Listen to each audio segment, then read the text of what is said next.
YouTube পরিবার, কেমন আছো তোমরা সকলে? আশা করছি তোমরা সকলে খুব ভালো আছো। তো চলে এলাম একটা নতুন লং ভিডিও নিয়ে। অ্যাকচুয়ালি না, এই ভিডিওটা করার কোনো উদ্দেশ্যই ছিল না, হঠাৎ করে মাথায় আসলো। মানে মাথায় আসলো বলতে, আমি রাতে যে রুটিনটা ফলো করি, ভাবলাম সেটা তোমাদের সাথে শেয়ার করি। রাতের রুটিন বলতে আমি একটাই রুটিন ফলো করি, জাস্ট ফেস ওয়াশ দিয়ে মুখ ধুই, ধুয়ে এসে নাইট ক্রিম ইউজ করে শুয়ে পড়ি।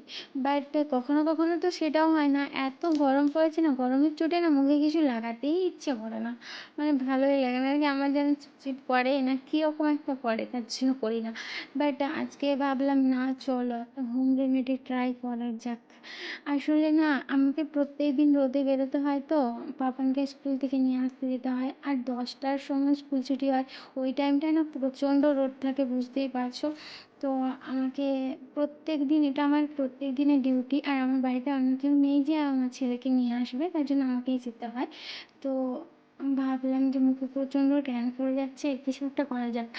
তো ভাবলাম কী করবো, হোম রেমেডি ট্রাই করে দেখি যে রেজাল্টটা কীরকম আসে। রেজাল্টটা ভালো আসে কি খারাপ আসে সেটা তোমাদের সাথে শেয়ার করার জন্যই ভিডিওটা করা। তো সবার কাছে তো সবসময় থাকে না, না সব কিছুটা যে টাকা থেকে টাকা দিয়ে আমি সব কিছু কিনে নিতে পারবো। এই ধরো একটা ক্লিনজিং বা ভালো ফেস ওয়াশ ব্র্যান্ডের জিনিস কেনার জন্য টাকা লাগে। আর আমি যে সবসময় বিউটি পার্লারে গিয়ে ফেসিয়াল করে আসতে পারবো, সেটাও সবার, মানে সবার ক্ষেত্রে সবসময় সম্ভব হয় না। তাই বাড়িতে থাকা কিছু রেমেডি ট্রাই করেই দেখা যাক, কিছু জিনিস দিয়ে হোম রেমেডি ট্রাই। আমি আগে হোম রেমেডি সবসময় ট্রাই করতাম, বাট মিডিয়ে না বন্ধ করে দিয়েছিলাম, কারণ না সময় থাকে না, ভালোও লাগে না, আর নিজের জন্য টাইম দিতে হয়। মেন কথা, হোম রেমেডি তুমি যদি ট্রাই করো না, তোমাকে অনেকটা টাইম বের করতে হবে নিজের জন্য। তো আর সারাদিনের পরে রাত্রেবেলা না করতে ইচ্ছেও করতো না, তার জন্য বন্ধই করে দিয়েছিলাম। বাট এত গরম পড়েছে না, মুখে না দাগ, আমার মুখে কখনো কোনো দাগ বেরোয়নি, ব্রণ বলো কোনো কিছুই বেরোয়নি। বাট এতটাই গরম পড়েছে এইবারে, আমি কী বলবো, আমার মানে র্যাশ বেরিয়ে গেছে গায়ে, মুখেও, মানে কী বলবো, কী যে হচ্ছে আমি বুঝতে পারছি না, দাগ দাগ হয়ে যাচ্ছে। তাই জন্য ভাবলাম না, এবার আমাকে নিজের দিকে একটু খেয়াল নিতে হবে, নিজেকে দেখতে হবে, তার জন্য এটা করা। আমি কী বলবো, আর আমিও একটা মিডল ক্লাস ফ্যামিলি থেকে বিলং করি, মধ্যবিত্ত পরিবার। সবসময় সব কিছু কেনার টাকা সবার কাছে থাকে না, টাকা থাকে না এরকম না, মনে হয় যে এই টাকাটা থাকলে আমার অন্য কোনো কাজে লাগবে, এটার পিছনে আমি কেন খরচা করবো, তাই।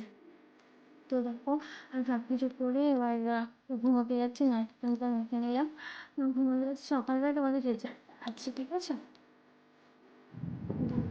Good morning my all friends. দেখো, আমার মুখটা সকালবেলা বুঝতেই পারছো,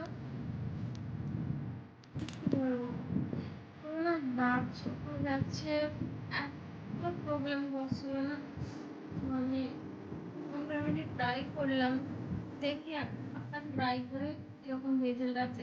আমার প্রথমবারে রেজাল্টটা ভালোই আসছে।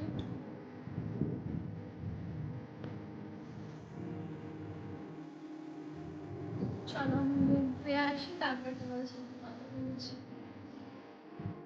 তো দেখো, আমি মুখ ধুয়ে চলে এসেছি ব্রাশ ট্রাশ করে, এসে তোমাদের ফাইনাল রেজাল্টটা দেখো। তোমরা আমার হাতের দিকে তাকালে, মুখের দিকে তাকালে বুঝতে পারবে যে কতটা, আমি সত্যি বলছি, আমি প্রথমবারে এতটা ভালো রেজাল্ট পাবো না। মানে আমি আগে পড়তাম অনেক দিন আগে আগে, মানে বহু বছর আগে, ধরো 1-2 বছর আগে পড়তাম এইসব, এখন আমার স্টার্ট করলাম। বুঝতে পারবো, দেখো আমার গলাটা এরকম লাগছে, কারণ আমি জাস্ট মুখটা ধুয়ে আসলাম, ব্রাশ করে এখনই এসে বসেছি, তো তার জন্যই গলাটা এরকম লাগছে। আমি সকালবেলা কোনো ফেস ওয়াশ করিনি, কারণ সকালবেলা ঘুম থেকে উঠে না ঠান্ডা জল দিয়ে শুধু মুখটা ধোয়াটাই আমার আমার মনে হয় ভালো। তো চলো, ভালো লাগলে ভিডিওটা লাইক কমেন্ট শেয়ার করে দিও, পাশে থেকো, টাটা।